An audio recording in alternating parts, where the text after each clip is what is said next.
Welcome, everybody, to the Real Estate Vibe Show. I'm your host, Vinki Loomba. I'm a real estate investor, and every week I bring an awesome guest on my show to share their real life experiences and their success journey. And today I have my good friend, Emma Powell, with us.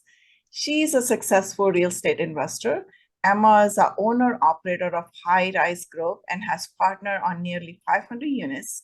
She has an extensive property and construction management experience, and also she specializes in small businesses. She holds a BS in business administration and entrepreneurial management with a certification in marketing graphic design. Wow, we're going to talk about that. Marketing graphic design. Emma's favorite part of investing, other than passive cash flow, is building teams to creatively get transaction to finish line. So today, Emma will discuss investing in yourself and how to build a family legacy, right? That's what the topic we're discussing earlier. So we're going to talk about that. So welcome to the Real Estate Wife Show. Thank you so much, Vinki. I've been trying to get on your show for a couple of months. You are a popular lady. So I remember when I went to go book it back in June, I was like, you don't have anything till September. So here we are finally. Yep, you made it. And I'm super excited to have you with me today. So tell me a little bit about your background, how you got started. I basically stay-at-home mom running small cottage businesses. My mom was fairly entrepreneurial, and I remember just being kind of frustrated when I saw her taxes. Like the first time I had to fill out my student loan application and I needed my parents' tax information, and my dad did not want to send it over. He was being really difficult about it, and I was getting frustrated. I was like, hey, I have to have this or I'm not gonna be able to pay for college. It was the first loan I ever had to do. And I got their tax returns and I saw like how little money that she made off of all of her businesses and her little part-time job. And I just remember being shocked, like, wow, she's spending a lot of time on these things, a lot of time away from her family. And I knew she loved it. I knew she was passionate about it and she wouldn't be doing anything else. So I was always happy for that. But at the same time, when I saw how little money it made, I thought, okay, if I'm ever going to do this when I have kids, start a business, which I knew I wanted to. I wanted to not just be a stay-at-home mom, because I just had something where I really enjoyed entrepreneurship and business. And I just thought, okay, if I'm going to do this, it's going to be really worth it, because these kids are missing the time with the family. And what's the reward? There has to be a strong reward. And the same thing happened to me when I started my photography business. I felt very passionate about providing affordable, low-cost photography, because not just pretty rich people deserve to have beautiful custom photography. And after a while, I realized I'm trading their right to have beautiful photography against my children's time with me. And that's when I just took a step back and I said, I have to raise my prices and I have to make this a lot more of a professional experience, because if I'm going to spend the time away from my kids, it has to be worth it. And then when I moved into real estate after my husband was laid off, got a new job, we relocated, left my business, had to start over completely, I found myself asking the same question. If I'm going to spend this time away from my kids, I never want to work full time. How can I work part-time hours and make the most money that I possibly can and maximize the time that I have away from the kids? Because it's good for me. It's good for my personal development. It's good for my mental health. But at the same time, it has to be good for them too. And being able to make a lot of money during that time, for me, allowed me to purchase my time back. Like, for example, when I was a photographer, I hired a housekeeper and I knew I only had to shoot one home per week to pay for her to come and clean my house for 4 hours. And so I traded that hour and a half away from my kids to get 4 hours of cleaning from her. And so it's always been that question of the trade-off of how much time am I spending away from my kids versus how much I can buy back with the money that I make by being away from them. Great. So you have some marketing experience too in the past, right? Yeah, I always been like the arty kid, like in school, and they're like, you're such a good drawer. And so when I got out of high school, I really let it go, didn't really do much with it. And then when after my third child was born, I was introduced into photography and digital graphics, basically making like scrapbook pages and this kind of digital art that I had never really done before. And so I really dove into Photoshop and Adobe Illustrator as a self-taught. I ended up teaching online graphic design classes in Photoshop, and I felt like learning to take better photos so that I could better market my classes ended up making more money than teaching these classes. And so I transitioned out of teaching and more into photography. And then I was like, okay, how can I maximize my photography income. And so I went after the niches that paid the most. So weddings on the weekends and then commercial photography during the day, which for me was real estate photography. And I did a lot of 1099 contracting for those two niches. And that's what I really focus on because I didn't make as much money in family photography or babies or any of that. And I also didn't feel like I was as good at it. I didn't feel like I was proud of what was coming out of my camera. And with weddings, I was proud of it. I was proud of what I was producing and it paid a lot more. And maybe that's why I was more motivated to become a better wedding photographer. So I'd be happier with what came out of my camera was because I knew it paid better. And so I felt like real estate photography was something I could do during business hours, whereas the other types of photography were all evenings and weekends. I just didn't want to spend that much time away from my kids because they were little at the time. And my husband would come home from work and I'd be like, kiss, kiss, I gotta go. And I just didn't really enjoy that lifestyle, even though I liked photography a lot, made more money than teaching. It really was an on location and on demand kind of business, whereas teaching I could just do on my own time. It was remote learning. So I had more control on my schedule. So when that photography business shut down, maybe I think I did that for like 10 years. I had to kind of rethink, okay, how can I get back the freedom of doing this when and how I want? My kids were older, so I wasn't as concerned about spending as much time away from them. Plus, they're homeschooled, so we're together a ton. It's not like they're away at school all day like they were when they were little. And as soon as they got from school, I had to go off to a shoot. Like that was terrible. So that marketing came in basically when I decided to go back to school, go back to college and get my bachelor's degree. It was about 37 or something like that. And I was getting a business degree in entrepreneurial management. And I was just really attracted to the marketing classes. And I took a bunch of graphic design classes and ended up getting a certificate in that because I felt like if I had to pick a niche in marketing, it would be the content management and not so much the marketing analytics. And so I really went after that. And I felt like I was already halfway there with my previous hobby and my previous businesses. And this was just a way to give it some legitimacy with a certificate. Content management, right? I earlier you were telling me that you're working on the branding for yourself, and then you had this content management experience anyway. So how that is helping you in the real estate world now? Well, I really love using Canva to design things. And there's a free Photoshop online called photop.net, I think it is, like PEA, like the vegetable. And so I don't do enough graphic design that I maintain like my Adobe subscription anymore. And so just basically finding ways to kind of scratch that graphics itch on Canva or with Photop.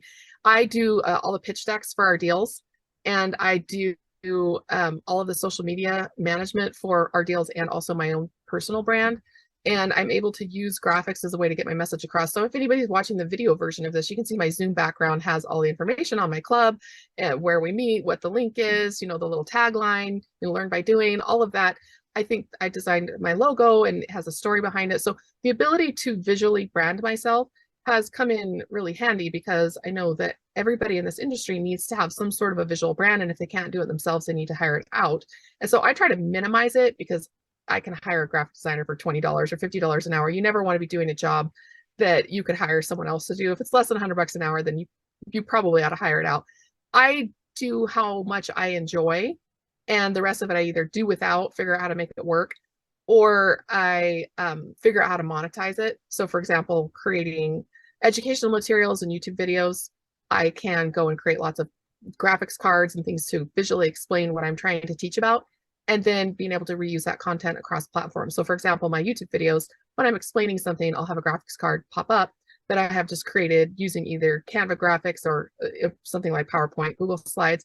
And then once those videos, that video series is all done, I can then aggregate all of those graphics that I made into an ebook that I can give out as a lead magnet. And so being able to reuse content across different platforms and being able to get that visual brand out there, it looks very expensive because I can do it myself. It was something that I could do very early on before I had enough revenue to justify the overhead. So did you learn any special skills to use Canva or just do all this magic in the YouTube that you're trying to do with your flashcards and with your video, trying to put those awesome videos together?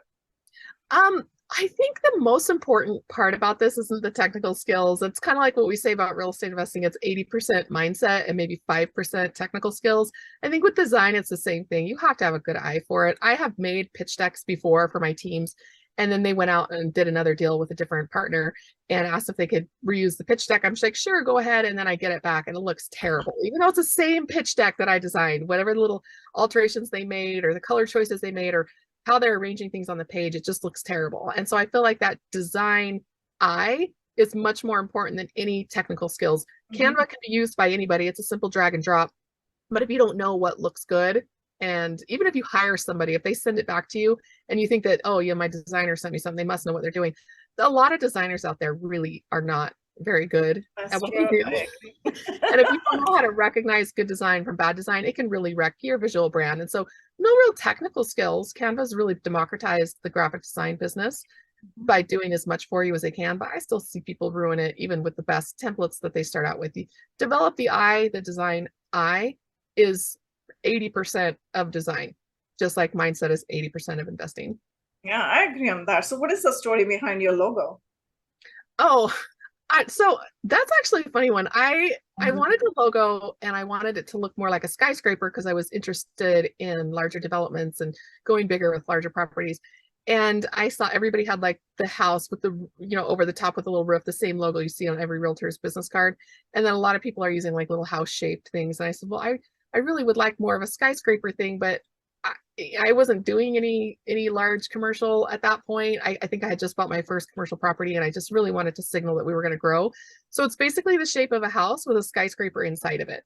And the name high rise came up because it's a double meaning, like we're going to go build high rises together and we're also going to rise high together. It's called High Rise Group Capital is the full name of the business because I want to show like people banding together, putting our capital together is going to allow us to grow a lot more quickly and scale into that skyscraper that we have inside of us. And it's kind of funny because once the logo got done and I actually started using it out in public, the next project I put under contract was a high rise in downtown Salt Lake City.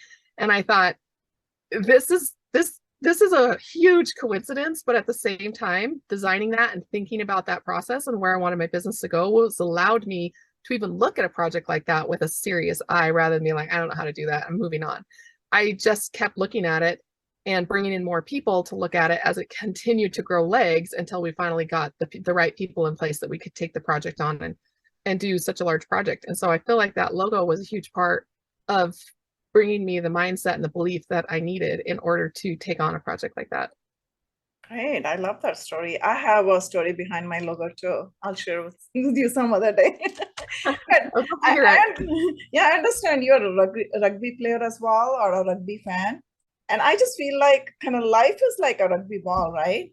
If the ball is in the field, you might win, and other day it bounces somewhere else, you lose the game. So, Yeah. what is your take on that? How would you share that experience with me, the rugby experience and the life experience? How much that helped you with your mindset? Well, a big part of marketing is being a good storyteller and learning how to be a good storyteller.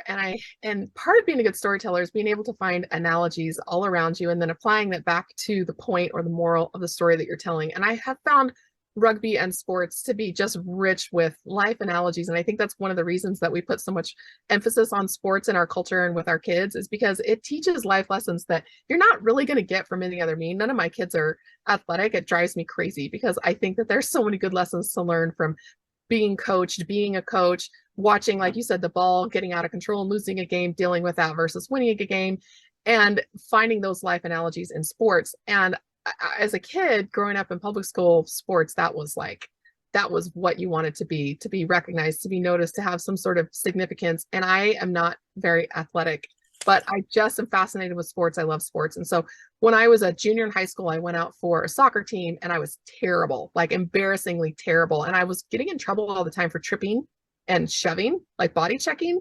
And the ref kept coming over and kind of having to explain to me after he's like, I have to give you a yellow card if you keep doing this. And I was like, doing what? I didn't even know what I was doing wrong. And so when my sister actually joined the high school rugby team on the boys team a couple of years before I was there, and they had this boys rugby team. And after my soccer experience was so embarrassing, so bad, I was talking to my science teacher, who was the football and the rugby coach.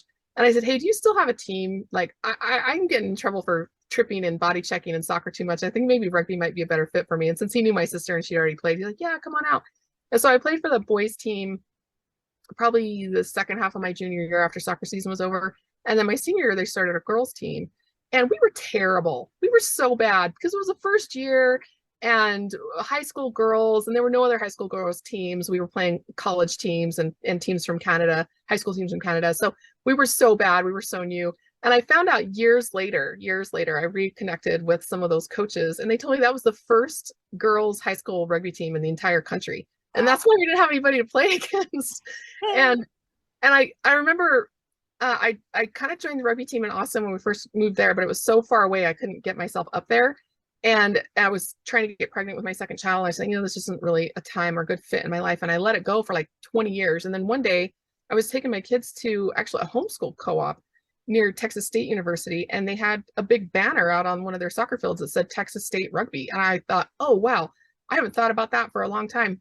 I had done other sports and hiked and run and swim, and I got a black belt, and I just felt like sports were still a big part of my life, but I had completely let rugby go. And so I made a point of getting out to one of the Texas State rugby games, dragged all my kids with me. I said, this is something that mom is a big part of my life, and I've let it go, and I kind of regret it.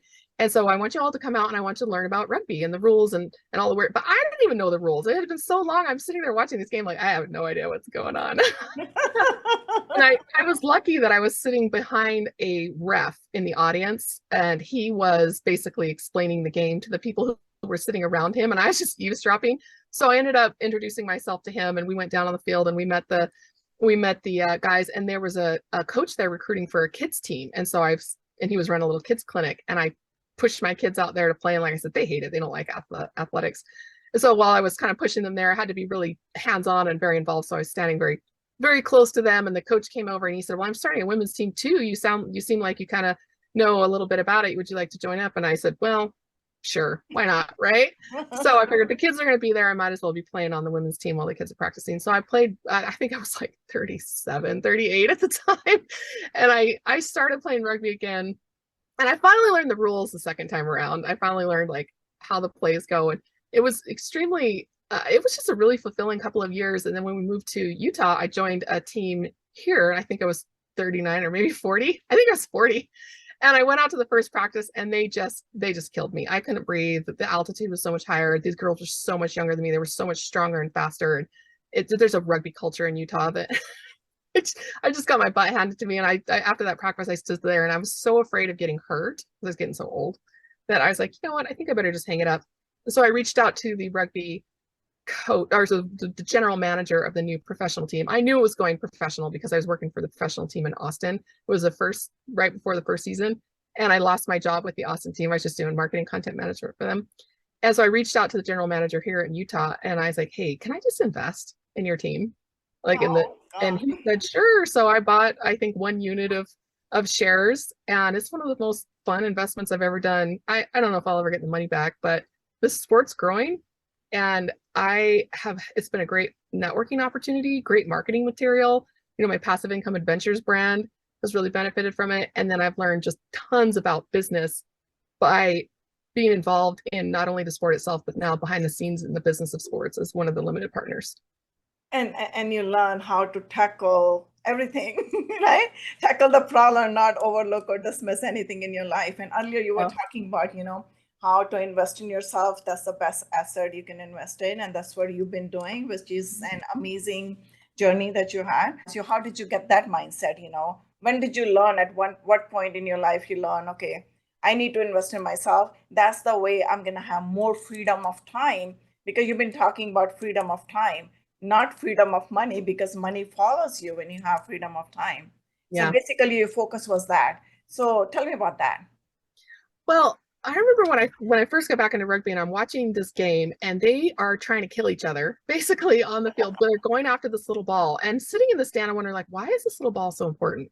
The little ball is really getting it across the line is the point of the game. And it seems kind of silly compared to these men are going to get out there and get broken legs and collarbones and concussions and things to get this little ball over the line. And I realized as soon as the whistle blew and a play went and the ball would bounce off to the side, and everybody was ignoring that ball. Nobody cared about the ball unless they were in play, and watching that ball just roll off to the side and having a ball boy pick it up. Nobody's going to tackle the ball boy and take the ball away, right? And so recognizing, like, what is really, really, really important here is not getting the ball across the line. It's what you're learning about yourself and challenging yourself and getting to some place that you need to be. The ball is like money, but the camaraderie and the act of being out there and enjoying being outside and enjoying playing this game and winning and being good at something, that's like the time freedom. And so that was what really drilled that in, because who cares about the stupid ball after the whistle goes off? And I realized people are spending a lot of time chasing a ball between whistle blows, but it's what you do after that. Because in rugby, there's a tradition of after every game, you go out to the bar, to the restaurant with the opposing team. So you may have just been trying to kill each other, but then you all go out and they call it the drink up.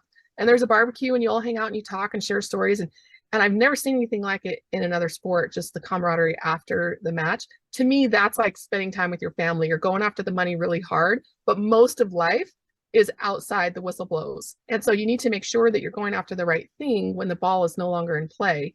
You obviously need money to get time freedom, but the reason that you have money is not in and of itself. For me, money is not a status play. It's not something that I enjoy having just for the sake of having it. I don't also enjoy work for the sake of work. I think people who work just because work is healthy are actually misguided. We work because the reason why we're working is so compelling that we're willing to go walk through the fire and crush it in 10x or whatever we need to do, because our reason why is going to be what guides how hard we work. I don't think work for work's sake is a good lesson to be teaching our kids. And going after a ball and getting it across the line, that's not the lesson in sports either. Great. So tell me how you're building your family legacy now.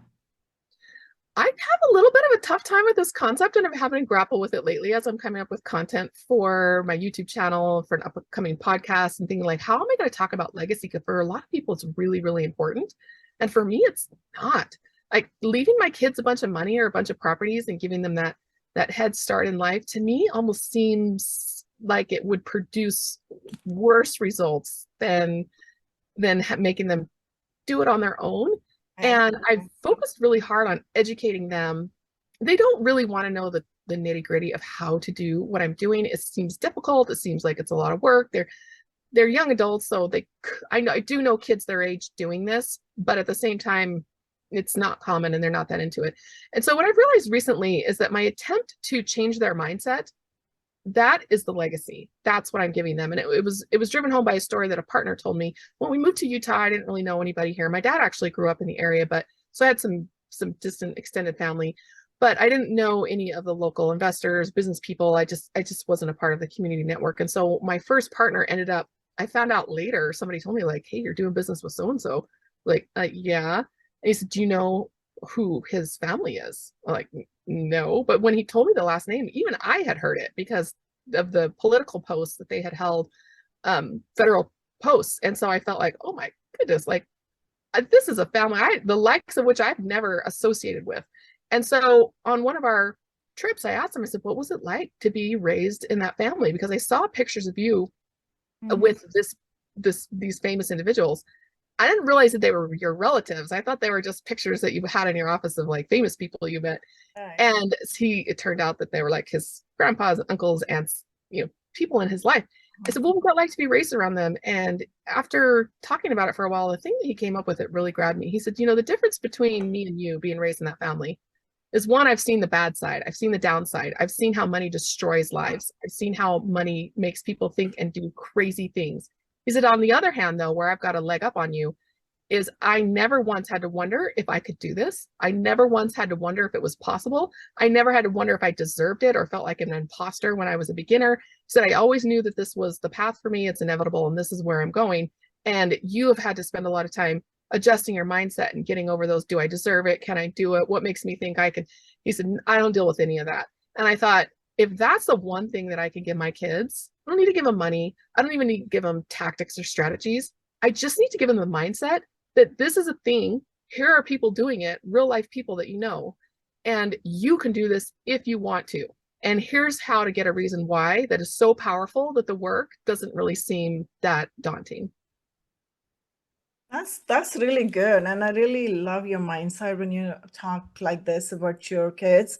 Because I always think when people come and talk to you, even on the podcast or any portal, they go, I'm creating a family legacy. I'm going to make so many million, billion, trillion dollars for my kids.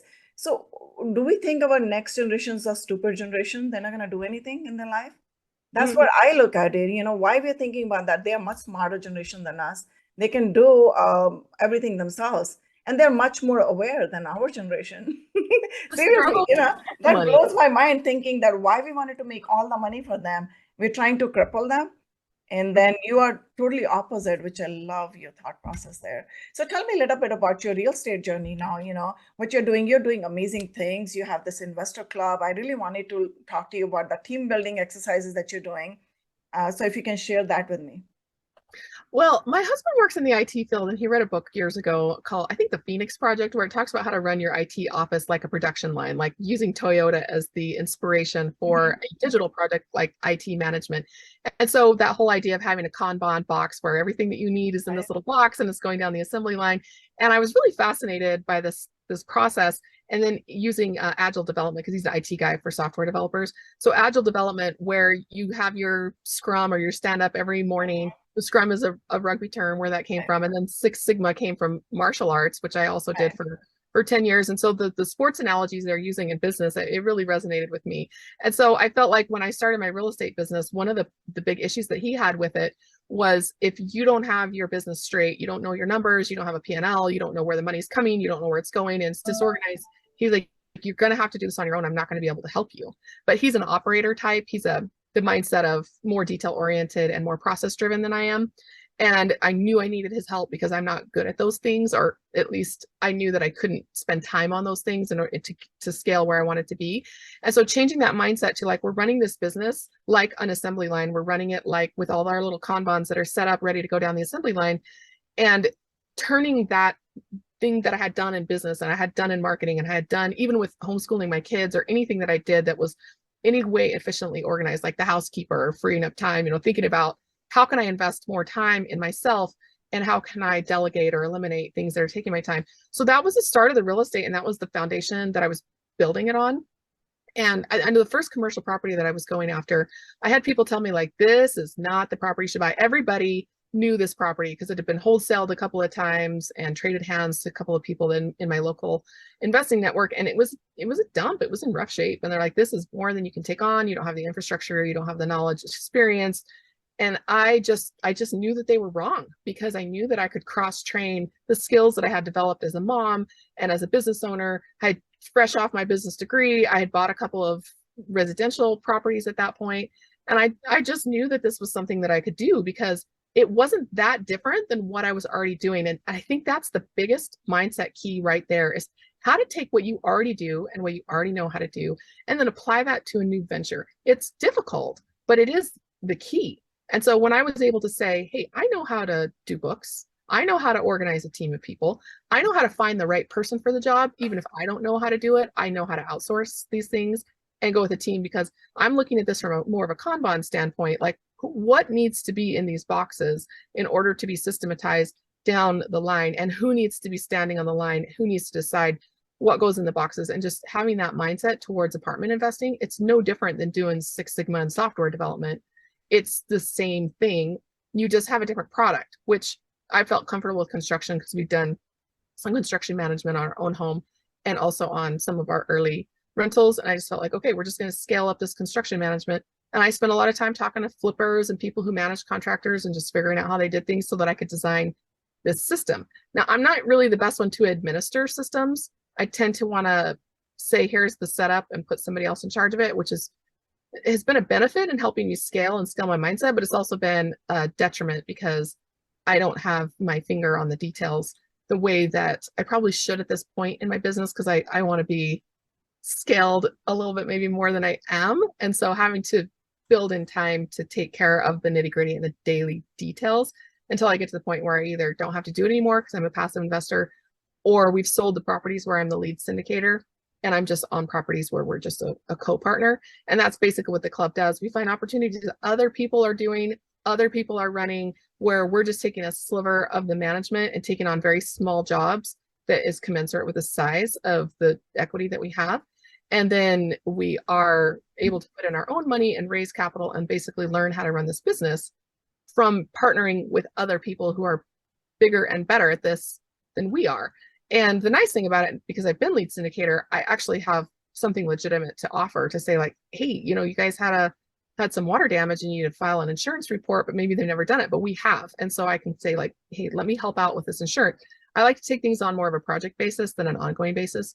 So that's been really nice to be able to offer our help, or if we see something going wrong, make a suggestion, or if they're doing something really well, going in and learning from that, and then maybe being able to apply that back to some other projects that we're doing. It's just been a fantastic opportunity for me to do only what I'm good at and very little of what I don't like or I'm bad at. Wow, very strategic. I love that. So we are kind of running out of time. I'm going to ask you one last question. Share one golden nugget with my audience. It's not like that you didn't share any, you were throwing the knowledge bombs, but share one more, please. Um, it's all about how to make money using less time, invest, hustle and make cash. Like you have to work, you have to get the money in the first place. Are you an investor or are you an entrepreneur? If you're an entrepreneur, really focus on making money and being a passive investor. If you're an entrepreneur running a real estate business like what I'm doing. But if you're more of an investor, then run your portfolio like it's a business. Make money somehow, but the more money you can funnel into those investments, the more you're going to get to that passive income, that golden myth of passive income. It's more residual income. It's you do the work up front. It's like a merry-go-round. You do the work up front to get it spun up. Then every once in a while, where your kids are spinning around on the merry-go-round and you're talking to the other parents there, you have to turn around and give the merry-go-round a couple of pushes. You have to pay attention, make sure a kid didn't fall off, that kind of thing. I look at my investing business very much like a merry-go-round that doesn't take a ton of effort to maintain once it's going, but I do still have to feed it with money, with time, with education and attention. And so if you can look at it that way, then you start to change your relationship with how to get passive income and what that lifestyle is actually going to look like. It's not a beach in Mexico. Let's just put it that way. That's true. Plus, you enjoy that too. So this brings us to a rapid fire round. I'm going to ask you 5 questions. So please answer either in one word or one sentence.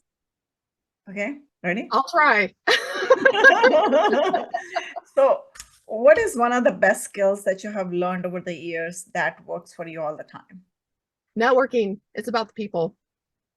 What is the best book that you have read or recommend to my audience? I really like multipliers. It takes the communication skills that you learn for parenting and marriages and things like that and puts it into a business context about how you're going to multiply the people around you. It's not about you, it's about them, and it's about multiplying their genius. And instead of we do things that accidentally diminish their genius by micromanaging, unsolicited advice, little criticisms, just being a bad manager. We're trying to be a good manager, but we just don't realize the things that we're doing wrong. And that book really pointed out what to do right and also what to avoid. What is your biggest passion? Right now, passive income. Right. Like working towards that sabbatical. We need a year off to kind of plan out what the next phase of our lives are going to look like. And not that we want to retire on a beach, but we're looking for that sabbatical. Very, very passionate about it. Great. So in one word, what does life mean to you? Freedom. Great. I love that. If you got a chance to change something in your life, like right now, or even if you have to go back to change something, what would that be? I don't know. Everything is valuable. Perfect. Yes, that's a perfect answer. That's good. How can people reach out to you, Emma? My website, highrise.group. And if you want to go to highrise.group/contact, it has my calendar link. It has links to all my social. And if you go to highrise.group/join, it'll show you how you can either join up as a limited partner if that's a better fit for you, or if you'd like to be an active partner and join our free club and come to the meetings and do a deal with us as more of an active partner, you can get all the information you need on either of those tracks on that join part of my website. Thanks, Emma. I really enjoyed our conversation today. Thanks, Vinki. I appreciate being with you and letting me ramble. That was actually, I love doing that, but I always am embarrassed afterwards.